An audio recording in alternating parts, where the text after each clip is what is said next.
Sepekan lagi sudah memasuki bulan suci Ramadan. Hal ini membawa berkah bagi umat Islam karena setiap amalan akan dilipat gandakan pahalanya di sepanjang bulan Ramadan nanti. Tak kecuali bagi Lek Ngadiman, warga desa Alu Imirah, Kecamatan Indramayu, Kabupaten Aceh Timur ini. Kini ia telah mulai mempersiapkan produksi kolang-kaling dari buah nira atau buah cuk dalam bahasa Aceh. Kolang-kaling ini buah paling diminati selama bulan Ramadan sebagai menu berbuka puasa karena bisa diolah dengan berbagai macam menu berbuka, mulai dari cendol, kolak, sebuah, manisan, hingga menu lezat lainnya sesuai selera penikmat. Sebelumnya, buah nira ini terlebih dahulu direbus ke dalam kuali besar dengan menggunakan kayu bakar. Setelah menunggu air mendidih hampir setengah hari, warna buah nira yang semulanya berwarna hijau kini berubah kecoklatan. Itu tandanya sudah dapat diangkat dari kuali. Selanjutnya menunggu buah ini dingin agar dapat dipegang. Lek Ngadiman pun mulai membelahnya menggunakan pisau dan sendok untuk mencongkel kolang-kaling tersebut.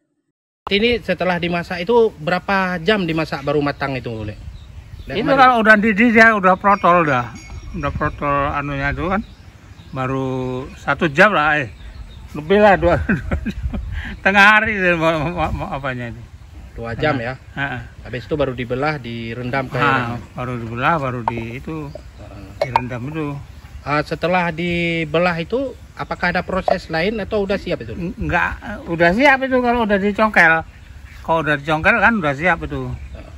Jadi kolang-kaling ini persiapan untuk bulan suci Ramadan dijual ya? Iya. Kalau nggak Ramadan pun bisa juga sebenarnya kan. Kalau ada orang bikin cendol pun bisa dia kan. Untuk cendol tuh. Biasanya buat untuk apa aja kalau? Untuk manisan. Ya, dikolak. Kolak ya kan, untuk buka puasa itu. Kolak untuk manisan, bikin kalau untuk manisan bisa juga dia bikin manisan. Untuk hari raya lah kan, untuk Lebaran.